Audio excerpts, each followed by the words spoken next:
ये सब चल ही रहा होता है, तभी वहां पर एक गाड़ी आके रुकती है जिससे डिटेक्टिव सुपरिंटेंडेंट कार्टर बाहर निकलता है, who is shocked to see McLeary so much wounded, drenched almost in blood. तो उसको देख के वो बहुत शॉक्ड हो जाता है और पूछता है कि इसका ये हाल किसने किया। खैर, मैक्लेरी उसको कट कर देता है और उसको कहता है कि उसे पता है कि यहाँ से भागने के बाद जो इवांस है वो एल्सफील्ड वे गया होगा। Actually, it was written in the content on the last sheet of the question paper in German कि यहाँ से मैक्लेरी को हर्ट करके जाने के बाद उसको एल्सफील्ड वे में जाना है। तो मैक्लेरी उसको ऑफर करता है कि मैं तुम्हारे साथ चलता हूँ और मैं तुम्हें हेल्प करता हूँ पता लगाने में कि इवांस कहाँ गया होगा। कार्टर इंस्ट्रक्शंस के लिए गवर्नर की तरफ देखता है। गवर्नर जो खुद बहुत वेफल्ड है, वो उसने पढ़ा है इस कंटेंट को और उसको लगता है कि कहीं ना कहीं मैक्लेरी बिल्कुल ठीक कह रहा है, उसका डाउट बिल्कुल ठीक है। तो वो कार्टर को अलाउ करता है और कार्टर के साथ मैक्लेरी को भेज देता है। दोनों लोग गाड़ी में बैठते हैं और वहां से चले जाते हैं। मैक्लेरी को हॉस्पिटल एडमिट कराने के लिए भी इंस्ट्रक्शंस देता है गवर्नर, और कार्टर को बोलता है कि रेडक्लिफ हॉस्पिटल में उसको एडमिट करा देना है। यहाँ गवर्नर रियलाइज करता है कि एल्सफील्ड वे जा सकता है इवांस, क्योंकि एग्जामिनेशन बोर्ड का हेडक्वार्टर एल्सफील्ड वे पे है और इस पूरे एस्केप प्लान में शुरू से ही कोई ना कोई एम्प्लॉई है एग्जामिनेशन बोर्ड का जो इन्वॉल्व है, क्योंकि जो करेक्शन स्लिप आई थी वो भी एग्जामिनेशन बोर्ड से आई थी, जो कॉल्स आ रहे थे वो भी एग्जामिनेशन बोर्ड से आ रहे थे। तो उसे लगता है कि उसका ये डाउट कि यहाँ से भागने के बाद इवांस एल्सफील्ड वे गया होगा, ये बिल्कुल करेक्ट है। जैक्सन और स्टीफन्स की तरफ शार्पली टर्न करते हुए बड़े नफरत से गवर्नर पूछता है कि क्या मुझे तुम्हें बताने की जरूरत है कि क्या हुआ है? What a blunder has been done। और साथ ही ये भी पूछता है कि तुम दोनों में से वो कौन सा बड़ा मोरॉन था जो मैक्लेरी को गेट तक छोड़ के आया, उसे बाहर तक एस्कॉर्ट करके आया। स्टीफन्स जो बहुत नर्वस है, डरा हुआ है, घबराया हुआ है, वो कहता है कि सर ये मैं था जो मैक्लेरी को गेट तक छोड़ के आया, लेकिन I have done only what you had instructed me on the call. मैंने तो वही किया जो आपने मुझे कॉल पर बताया था। गवर्नर पूछता है कि मैंने तुमको कब कॉल किया? तो वो बताता है कि 11:20 के बाद आपने कॉल किया था और आपने मुझे कहा था कि मुझे खुद को लेके जाना है मैक्लेरी को और गेट तक छोड़ के आना है। तो मैंने तो सिर्फ वही किया है जो आपने मुझे कहा था करने के लिए। गवर्नर सोच में पड़ जाता है और वो सोचता है कि हाँ, उसने फोन तो यूज किया था, but he was trying to connect to the examination board. उसने फोन तो उठाया था लेकिन वो एग्जामिनेशन बोर्ड में कॉल कर रहा था, लेकिन उसका फोन वहां लगा ही नहीं, वहां से एक इंगेजिंग टोन लगातार आ रहा था, तो वो एग्जामिनेशन बोर्ड से कोई भी कांटेक्ट नहीं कर पाया। और यहाँ हमें ऐसा लगा और जैक्सन स्टीफन्स को भी ऐसा लगा कि ये कॉल गवर्नर ने खुद की है। यहाँ गवर्नर स्टीफन्स से पूछता भी है कि उसको रियलाइज नहीं हुआ कि ये मेरा कॉल नहीं है, और यहाँ हमको आइडिया होता है कि क्यों जैक्सन की बजाय उस कॉल पर स्टीफन्स को बुलाया गया था।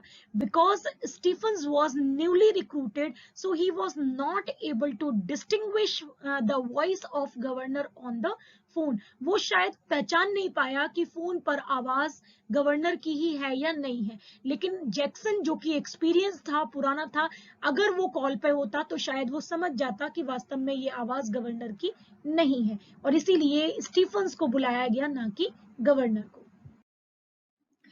The governor screams at Jackson for his stupidity. How can he behave so foolishly? Jackson को डिटेल्ड इंस्ट्रक्शंस दिए गए थे गवर्नर की साइड से कि उसको इवांस के सेल को थरली सर्च करना है, ताकि वहां कोई भी ऐसी चीज जो ऑब्जेक्शनेबल है या जिसको वो यूज कर सकता है अपने एस्केप के लिए, वो वहां ना रह जाए। और जस्ट बिफोर द नाइट, वो प्रीवियस नाइट को ही इवांस के सेल में 2 घंटे तलाशी ली गई थी और जैक्सन ने इंश्योर किया था कि कोई भी ऐसी चीज जो है वो वहां उस सेल में ना हो। लेकिन उसके बावजूद भी आज इवांस के पास वो सारी चीजें थी जिन्हें यूज करके उसने अपने आप को मैक्लेरी के रूप में इम्पर्सनेट किया। एक कोट था, एक शर्ट थी, एक क्लैरिकल कॉलर था, रीडिंग ग्लासेस थे, फेक बियर्ड था और कोई ऐसा वेपन भी था जिससे उसने मैक्लरी को इतना सीरियसली अटैक करके वुंडेड कर दिया है। तो ये सारी चीजें उसने कैसे मैनेज कर लिया छिपाने को, ये एक बहुत ही बड़ा क्वेश्चन है और ये कहीं ना कहीं जैक्सन की एफिशिएंसी और उसकी कैपेबिलिटी पर भी क्वेश्चन मार्क लगाता है कि उसने आखिर किया क्या। जब इवांस ने इतनी चीजें अंदर छुपा ही ली, अपना प्लान एग्जीक्यूट करने के लिए उसके पास सारा पैराफर्नेलिया अवेलेबल ही था, तो आखिर जैक्सन प्रीवियस नाइट को वहां उसके सेल में क्या कर रहा था? ये उसका फेल्योर है। गवर्नर फोन करता है चीफ इंस्पेक्टर बेल को, नरेट्स द होल इंसिडेंट, पूरी घटना बताता है कि क्या हुआ है, कैसे इवांस जो है वो एस्केप कर गया है उनके जेल से। ये सारी चीजें बताने के बाद वो उससे हेल्प मांगता है कि इवांस को कैसे भी रीअरेस्ट किया जाए। यहाँ पर सोच रहा है गवर्नर कि बहुत ही ब्यूटीफुल प्लान ले किया है इवांस ने। इवांस टैलेंटेड तो है, उसने गट्स शो किए हैं और जेल के अंदर रहते हुए इतना बड़ा प्लान बनाना और उसको एग्जीक्यूट करना बहुत एफिशिएंसी की बात है। तो कहीं ना कहीं वो इवांस को रिलक्टेंटली ही सही लेकिन एडमायर तो करता है, लेकिन वो ये भी जानता है कि हर क्रिमिनल कोई ना कोई ऐसी गलती जरूर करता है जिसकी वजह से अल्टीमेटली तो वो पकड़ा ही जाता है, उसका डूम तय है। और यहाँ पर जो ये क्वेश्चन पेपर छोड़ के गया है इवांस, उसे लगता है कि ये जो क्वेश्चन पेपर है, it will serve as a prominent clue and because of this ultimately he will be rearrested. उसको कहीं ना कहीं ये जो क्वेश्चन पेपर है यही उसके अरेस्ट का कारण बनेगा। तभी उसको कॉल आती है डिटेक्टिव सुपरिंटेंडेंट कार्टर से, जो उसको इन्फॉर्म करता है कि मैक्लेरी ने एल्सफील्ड वे के बाद पास इवांस को स्पॉट किया था और उसने यू टर्न लेके शहर में दोबारा एंटर करते हुए इवांस को देखा है। गवर्नर जो उसने उस लेटर के कंटेंट को पढ़ रहा था और ये डिडक्ट किया था कि अब जिस जगह पर इवांस जाएगा उसका नाम न्यूबरी है, और वो अपने डिडक्शन के रीजंस भी बताता है। और इसके बाद वो रिलैक्स हो जाता है कि आखिर में अब ये काम पुलिस का है, गवर्नर का इससे कोई भी लेना देना नहीं है। कार्टर ये भी बताता है कि मैक्लेरी अब रेडक्लिफ हॉस्पिटल में है। एक्चुअली मैक्लेरी जो है वो एल्सफील्ड वे पर एग्जामिनेशन बोर्ड के बाहर ही रुक गया था और उसने कार्टर को इवांस का पीछा करने के लिए भेज दिया था। यहाँ से एक एम्बुलेंस को कॉल कर दिया गया था रेडक्लिफ हॉस्पिटल की, जो कि वहां आती और जिसमें मैक्लेरी को बैठ के हॉस्पिटल जाना था। यहाँ गवर्नर अपनी मोरल रिस्पॉन्सिबिलिटी फील करता है क्योंकि उसके वहां आने पर ही मैक्लेरी को इतनी चोट का सामना करना पड़ा था, वो इतना वुंडेड हो गया था। तो वो हॉस्पिटल में फोन करता है और इंक्वायर करता है मैक्लेरी के बारे में। यहाँ हॉस्पिटल क्लर्क उसको इन्फॉर्म करता है कि उनके यहाँ मैक्लेरी नाम का तो कोई पेशेंट ही नहीं है। गवर्नर कहता है कि नहीं, पेशेंट तो होगा, जिसे एल्सफील्ड वे से जिसने एम्बुलेंस में गया है वो। तो यहाँ पर क्लर्क उसको बताता है कि एम्बुलेंस एल्सफील्ड वे पर पहुंची तो थी, लेकिन जब वो वहां पहुंची तो पेशेंट वहां पे नहीं था, वो गायब हो चुका था। और अब गवर्नर को एक सीरियस मिस्टेक का रियलाइजेशन होता है, और सिर्फ गवर्नर को नहीं, हर प्रिजन ऑफिसर को पूरे तरीके से पता चल चुका था कि रियल स्टोरी क्या है, क्योंकि लगभग 15 मिनट के बाद ही कुछ प्रिजन ऑफिसर्स ने मैक्लेरी के फ्लैट पे जाके रियल मैक्लेरी को वहां बंधा हुआ पाया। उसका मुंह गैज्ड था जिस पर पट्टी बंधी हुई थी, और वो सुबह के 8:15 से अपने फ्लैट में ही था और वहां से बाहर नहीं निकल पाया था। That means the McClary who had visited Evans as invigilator was a fake person, and maybe he was an accomplice or a friend of Evans। वो शायद उसके प्लान में उसका भागीदार था। उस दोपहर तक ऑक्सफोर्ड प्रिजन के हर आदमी को पूरी स्टोरी पता चल चुकी थी, और स्टोरी ये थी कि वो इवांस जिसने अपने आप को मैक्लेरी के रूप में तैयार किया था और बाहर गया था, जिसे स्टीफन्स छोड़ के आया था, और सबको ये लग रहा था कि वो आदमी वास्तव में इवांस है जो मैक्लेरी को हर्ट करके भाग गया है, लेकिन ऐसा नहीं था। सच्चाई तो ये थी कि वो आदमी जो मैक्लेरी के रूप में घायल अवस्था में जेल के अंदर पड़ा हुआ था, वही वास्तव में इवांस था, जिसे बाद में गवर्नर और बाकी प्रिजन ऑफिसर्स ने खुद अपनी नाक के नीचे से एस्केप करने दिया, जाने दिया। और अब हम देखते हैं अपने प्रोटैगनिस्ट यानी इवांस को, जो एक प्लीजेंट इवनिंग वॉक पे है शिपिंग नॉर्टन में, और शिपिंग नॉर्टन के द गोल्डन लॉइन होटल की तरफ वो लौट रहा है। वो सोच रहा है उस पूरे प्लान के बारे में। उसके जो लंबे लहराते हुए बाल थे वो बहुत क्लोजली क्रॉप्ड हो गए हैं, क्योंकि उसे अपने आप को मैक्लेरी के रूप में इम्पर्सनेट करना था, जिसके बाल क्लोजली क्रॉप थे, तो उसे भी अपने बाल काटने पड़े। और उसे छुपाने के लिए उसने एक बहुत ही शानदार सा हैट पहन रखा है। इवांस को अपने लंबे बालों को अपने रेजर ब्लेड से काटना पड़ा था, क्योंकि एक दिन पहले ही रात को जैक्सन ने उसके नेल सीजर्स को ले लिया था, जिससे वो अपने बालों को काटना चाहता था। तो ये बड़ा ही ट्रिकी था और बड़ा मुश्किल ऑपरेशन था, जिसमें धीरे धीरे करके उसने रेजर ब्लेड से अपने लंबे बालों को काटा, और उन लंबे बालों को सिर पर रख के उसने उस वॉबल हैट को पहन रखा था, जिसे उसने कहा कि वो इसलिए नहीं उतारना चाहता क्योंकि वो लकी चार्म है। और वो सोचता है कि अगर उस दिन जैक्सन ने उस हैट को उतरवा दिया होता तो शायद उसका प्लान जो है वो आगे बढ़ता ही नहीं, क्योंकि पूरी पोल उसकी उसी समय खुल गई होती।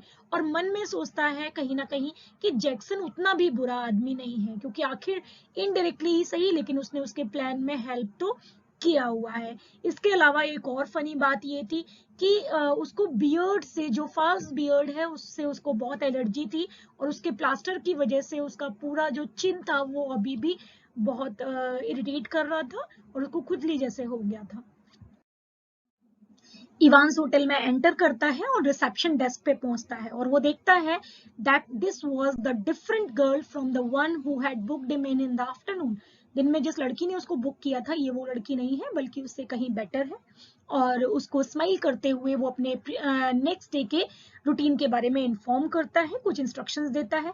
इसके बाद वो सीढ़ी पर ऊपर चढ़ता रहता है और बड़ा खुश होता है, सीटी बजाते हुए आगे बढ़ता है, और मन में सोचता है that it was such a jolly good idea for the fake McClary to wear two paraphernalias.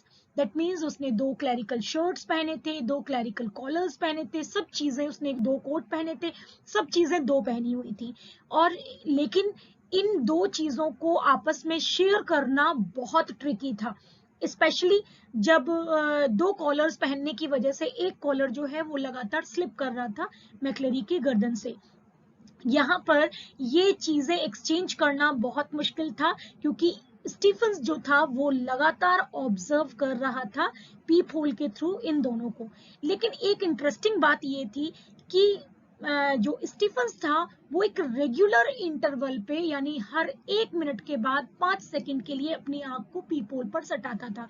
That means for another 1 minute they could do anything what they want. वो जो भी चाहते थे वो कर सकते थे, और उसी 1 मिनट में इन्होंने ये सारे एक्सचेंजेस किए।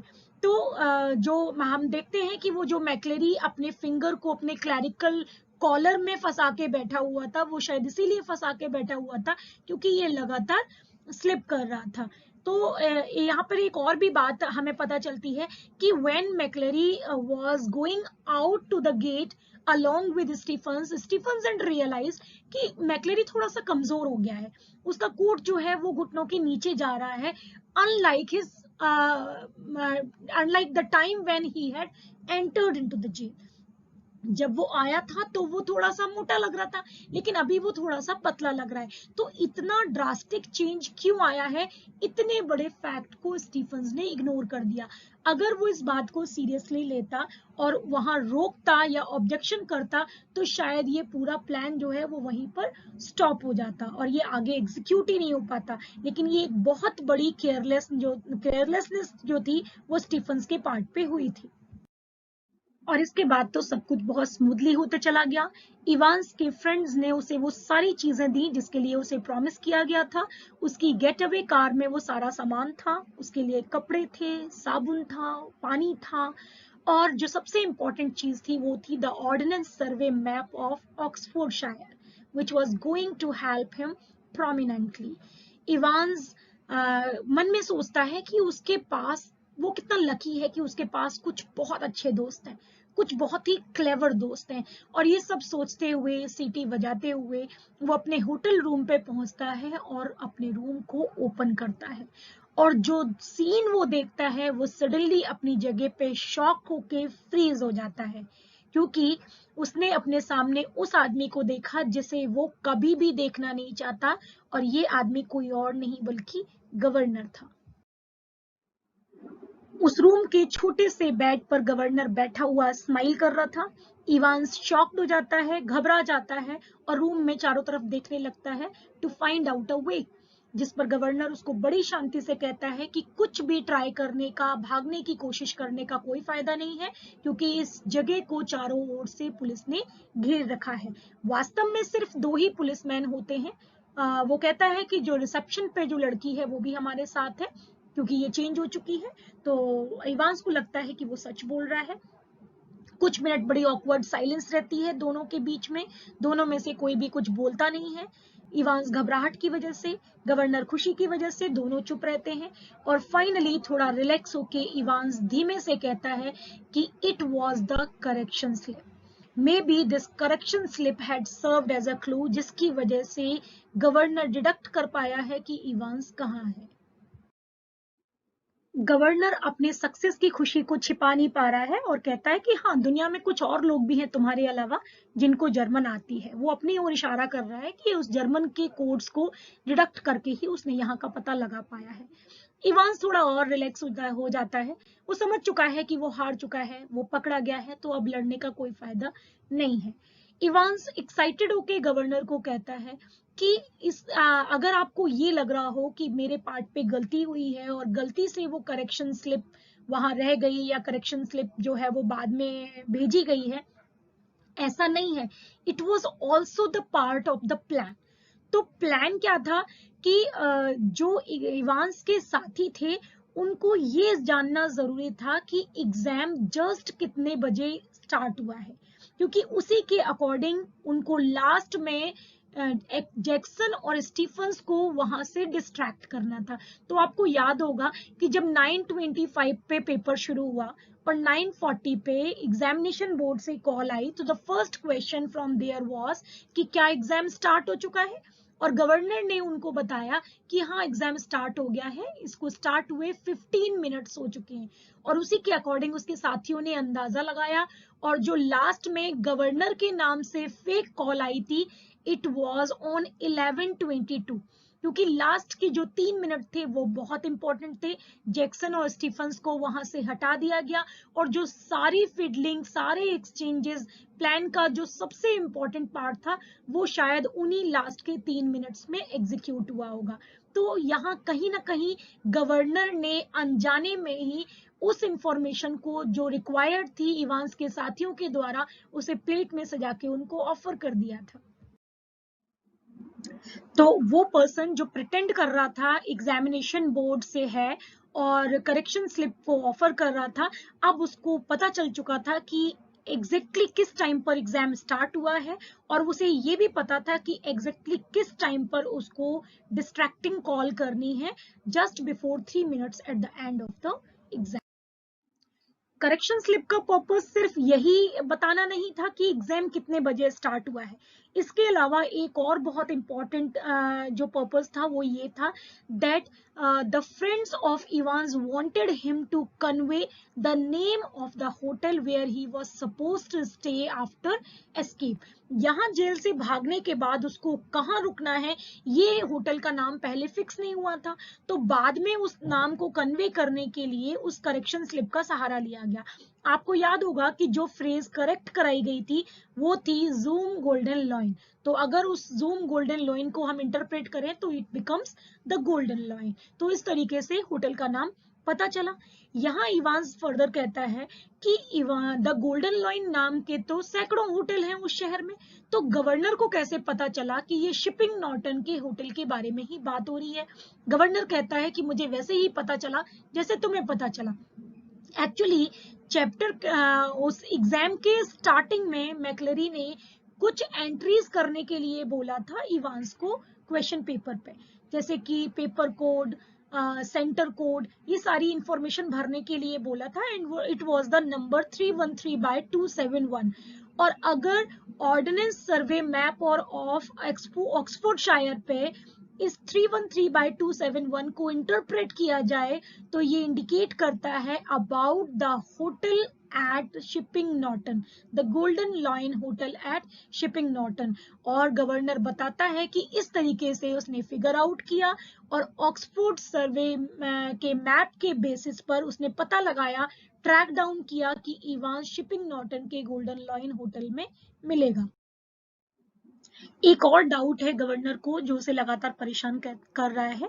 वो इवांस से पूछता है कि उसने कैसे मैनेज किया इतना सारा ब्लड जिसमें वो अपने आप को पूरा कवर कर पाया when he impersonated himself as wounded McLeary. आखिर इतना प्रोफ्यूजली ब्लीड करने के लिए इतना ब्लड उस प्रिजन सेल के अंदर उसने मैनेज कहाँ से किया? इवांस याद करता है और बताता है कि it was that semi inflated rubber ring which McLeary had brought for sitting because he was suffering from piles. जो बहाना उसने बनाया था कि उसे बैठने के लिए कुशन के रूप में यूज करना है उस रबर रिंग को, actually it was filled with blood. और इसके अंदर जो ब्लड था वो पिग का ब्लड था, लेकिन उसे क्लॉटिंग से बचाने के लिए उसके अंदर एक्चुअल ह्यूमन ब्लड भी मिलाया गया था और इसमें एक certain amount of trisodium citrate भी मिलाया गया था, जिसकी वजह से ये थोड़ा सा शॉर्ट ऑफ केमिकल हो गया था। आपको याद होगा कि वो इतना ब्लड जो था it was so profusely bleeding कि वाइब्रेट कर रहा था। जब मैक्लेरी बोल रहा था तो वो ब्लड बहता हुआ जो है वो वाइब्रेट कर रहा था और जहां कहीं भी मैक्लेरी हाथ लगा रहा था तो वो एक अजीब तरीके के क्रिम्सन इम्प्रिंट्स छोड़ रहा था। तो ये कहीं ना, अगर किसी ने इसे ऑब्जर्व किया होता तो शायद वो नोटिस कर पाता कि ये नॉर्मल ब्लड जैसा नहीं है। तो यहाँ पर इवांस बड़े प्राउडली इन्फॉर्म करता है कि देखो मेरे पास कुछ कितने अच्छे दोस्त हैं जो मेरे लिए एक्चुअल ब्लड को भी यूज कर सकते हैं, जिन्होंने पिग के ब्लड में एक्चुअल ब्लड मिलाया, उसमें ट्राइसोडियम साइट्रेट मिलाया और इस तरीके से एक मेजर प्रॉप जो थी that was important for execution of the plan, they managed it. Governor reluctantly admire करता है उनके इस वर्क को और पूछता है कि जब इवांस जेल में था उससे मिलने के लिए तो कोई आता नहीं था, उसे कोई लेटर्स भी नहीं आते थे, वो खुद भी किसी को लेटर्स नहीं लिखता था। तो after all how did he manage all this elaborative plan? आखिर उसने ये इतना लंबा चौड़ा प्लान बनाया कैसे, इसका डिस्कशन कैसे किया? जिस पर इवांस कहता है कि उसके कुछ बहुत अच्छे दोस्त हैं जिन्होंने उसका साथ दिया है। गवर्नर कहता है कि आखिर ऐसा ऐसा कौन सा दोस्त है जब कोई तुम्हारे पास आया नहीं? तो इवांस कहता है कि एग्जाम्पल के लिए हम स्टार्ट करते हैं मेरे जर्मन टीचर से। गवर्नर शॉक्ड हो जाता है। How is this possible? Because the German teacher was coming from technical college and he was coming according to a government project. तो गवर्नमेंट के इंस्ट्रक्शंस के हिसाब से टेक्निकल कॉलेज से ये आदमी आया करता था जो जर्मन टीचर था, तो वो इवांस का फ्रेंड कैसे हो सकता है? जिस पर इवांस उससे कहता है कि क्या कभी आपने उसकी आइडेंटिटी को चेक किया? उसने आके बताया कि मैं टेक्निकल कॉलेज से हूँ और यहाँ लोगों ने मान लिया। They never bother to check the true identity or the authorization of the person who was constantly visiting for months to Evans, और लगातार आ रहा था और इवांस के साथ बैठता था, उससे बात करता था और महीनों तक वो वहां लगातार आते रहा।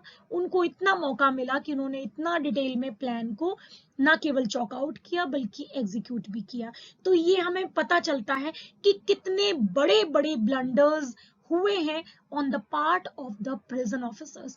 वो प्रिजन ऑफिसर्स, वो गवर्नर जो बहुत स्टार्टिंग से, जब से उसने अप्लाई किया था एग्जामिनेशन के लिए, ओ लेवल जर्मन एग्जामिनेशन के लिए, तब से माइन्यूट चीजों को देख रहे थे उनका ध्यान रख रहे थे, सारे प्रिकॉशंस ले रहे थे कि कोई भी चीज ऐसी नहीं छोड़ेंगे जिसका एडवांटेज ले सके इवांस और फायदा उठा के वो वहां से एस्केप कर सके। लेकिन इतनी छोटी छोटी चीजों को संभालते संभालते वो इतने बड़े बड़े फैक्टर्स को इग्नोर कर गए जो कि सामने थे और कंप्लीटली विजिबल थे। और ऐसा ही होता है, जो प्रिजन ऑफिसर्स होते हैं, जो अथॉरिटीज होते हैं, वो कई बार छोटे छोटे चीजों पर इतने ज्यादा फंसी हो जाते हैं, उनको इतना ज्यादा मैनेज करने लगते हैं कि बड़ी बड़ी चीजों की ओर तो उनका ध्यान ही नहीं जाता। और इन्हीं गलतियों का एडवांटेज क्रिमिनल्स लेते हैं और अपने प्लान्स को एग्जीक्यूट करते रहते हैं। जैसे यहाँ पर गवर्नर और अदर प्रिजन ऑफिसर्स की केयरलेसनेस का फायदा इवांस ने उठाया और अल्टीमेटली वो उनके यहाँ से भाग गया। गवर्नर रिलक्टेंट एडमिरेशन में अपना सिर हिलाता है और कहता है कि हर रोज हम एक नई बात सीखते हैं। इंसान हमेशा लर्निंग प्रोसेस में रहता है और हमेशा कुछ ना कुछ नया सीखता रहता है। जैसे आज बहुत सारी बातें उसे सीखने को मिली हैं इवांस से। तो वो बाहर निकलते हैं और रिसेप्शन डेस्क पर गवर्नर आता है और उस लड़की से पूछता है इफ एवरीथिंग वाज रेडी। तो वो कहती है कि हाँ, सब कुछ रेडी है, बाहर प्रिजन वैन खड़ी हुई है, पुलिस ऑफिसर्स हैं जो आपका वेट कर रहे हैं। दोनों लोग बाहर निकल के आते हैं, इवांस और गवर्नर, जहां पर प्रिजन वैन के पास एक साइलेंट प्रिजन ऑफिसर है जो आगे आके इवांस को हैंडकफ्स लगाता है और उसको लेके ऑकवर्डली प्रिजन वैन में पीछे की ओर दोनों बैठ जाते हैं। गवर्नर इवांस को गुड बाय कहता है, उसको स्माइल करता है और इतनी फ्रेंडली तरीके से वो उसको सी ऑफ कर रहा है, ऐसे लग रहा है जैसे कॉकटेल पार्टी के बाद कोई अपने फ्रेंड को सी ऑफ कर रहा हो। तभी इवांस पूछता है गवर्नर से कि क्या आपको जर्मन के अलावा कोई और मॉडर्न लैंग्वेज भी आती है? गवर्नर कहता है नहीं। तुम ऐसा क्यों पूछ रहे हो? हंसते हुए जोकिंगली इवांस कहता है कि I am thinking of learning O level Italian classes from next सितंबर। हो सकता है कि नेक्स्ट सितंबर से मैं आपके यहाँ ओ लेवल इटालियन क्लासेस लूं, क्योंकि आपकी जर्मन तो बहुत अच्छी है और आपकी जर्मन अच्छी होने की वजह से ही आज मैं पकड़ा गया। तो अगली बार इटालियन क्लासेस लूंगा, तो maybe I can check out some other plans. Governor हंसता है और कहता है कि शायद अगले सितंबर तक तुम हमारी जेल में ही नहीं रहोगे, क्योंकि अगर हम इवांस का ट्रैक रिकॉर्ड देखें तो जिन भी जेल से वो एक बार भागा है उसे वहां से किसी दूसरे जेल में शिफ्ट कर दिया जाता है, ट्रांसफर कर दिया जाता है। तो अब गवर्नर को भी अंदाजा है कि वो डिसग्रेस तो हो ही चुका है, एक बार तो इवांस उनके जेल से भाग ही चुका है, तो शायद अब उसे फिर किसी दूसरे जेल में शिफ्ट कर दिया जाएगा। और यहाँ बड़ा सीरियस होके इवांस भी कहता है कि हाँ, शायद आप सही कह रहे हैं, शायद अगले सितंबर तक मैं आपके साथ नहीं रहूंगा, ऑक्सफोर्ड प्रिजन में मैं नहीं रहूंगा। प्रिजन वैन राइट टर्न लेती है और शिपिंग नॉर्टन से ऑक्सफोर्ड की ओर जाने वाले रोड पर आ जाती है। वो प्रिजन ऑफिसर जो अभी तक साइलेंट बैठा हुआ था वो आगे बढ़ता है और इवांस के हैंडकफ्स को, उसकी हथकड़ियों को खोल देता है।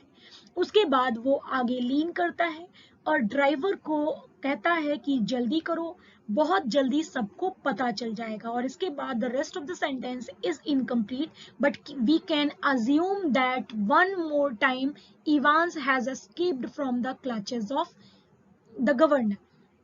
इवांस एक बार फिर से भाग चुका है। अपने थिक स्कॉटिश एक्सेंट में ड्राइवर पूछता है कि उन्हें कहाँ जाना है, जिस पर इवांस आंसर करता है कि अब हमें न्यूबरी जाना चाहिए।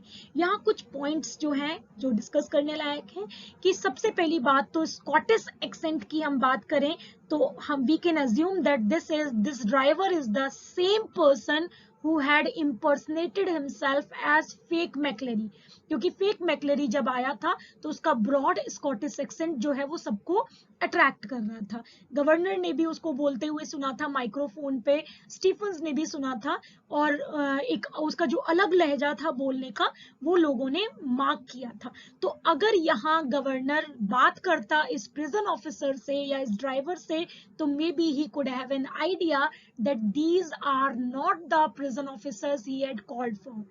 यहाँ एक और बात है कि न्यूबरी ही क्यों? न्यूबरी इसलिए क्योंकि उस पूरे दिन इवांस के तलाश में न्यूबरी का चप्पा चप्पा ढूंढ लिया गया था। और इतनी तलाशी लेने के बाद अब जब एक बार फिर से इवांस भागा है तो वो जानता है कि पुलिस कितना भी क्यों ना ढूंढे, किसी भी जगह पर क्यों ना ढूंढे, वो न्यूबरी तो नहीं ढूंढेंगे क्योंकि न्यूबरी में ऑलरेडी सफिशिएंट सर्च की जा चुकी है। इसीलिए वो डिसाइड करता है that Newbury is the safest place for them after this second trial of escape. तो ये दूसरा जो ट्रायल उन्होंने किया है उसमें न्यूबरी उनके लिए सबसे अच्छी जगह है। अब यहाँ पर फिर से एक क्वेश्चन बनता है कि किस तरीके से एक बार फिर से इवांस ने गवर्नर को आउटविट किया। यहाँ गवर्नर ने बड़ी ही चालाकी से सारे कोड्स को डिडक्ट किया और इवांस को रीअरेस्ट किया इस गोल्डन लोयन होटल में, लेकिन फिर से एक बड़ा ब्लंडर कमिट कर देता है। वो एक बार भी ये बॉदर नहीं करता कि ये जो प्रिजन ऑफिसर आया है, जो प्रिजन वैन आई है, प्रिजन का जो उस प्रिजन वैन का जो ड्राइवर है, उनकी आइडेंटिटी को चेक कर ले। बड़े प्यार से बिना कोई पूछताछ किए, बिना कोई जानकारी किए, क्रॉस चेक किए वो इवांस को हैंडओवर कर देता है उन लोगों को। और वो लोग जो वास्तव में इवांस के साथी हैं वो गवर्नर की नाक के नीचे से एक बार फिर से उसको लेके चले जाते हैं। और यहाँ फिर से गवर्नर एक बेवकूफ आदमी की तरह जो अपने आप को बहुत होशियार बनने का शो ऑफ करता है, उसको लगता है कि वो इतनी माइन्यूट प्लानिंग कर रहा है कि सामने वाले को कोई मौका नहीं देगा, लेकिन इतने बड़े बड़े ब्लंडर्स वो कमिट करता रहता है जिसका एडवांटेज बड़ी स्मार्टली इवांस उठाता है। और फाइनली एक बार फिर से वो अपने सक्सेस प्लान में अपने एस्केप प्लान में सक्सेसफुल हो जाता है। So that was all with the story. I have tried to cover all the 1 marks questions, 2 marks questions, as well as the long answer type questions along with the explanation. I hope you have understood it well. अगर आप explanation देखेंगे तो सारे questions के answers आपको साथ के साथ मिलते चले जाएंगे. And I hope this video is going to be very useful for you. Thank you.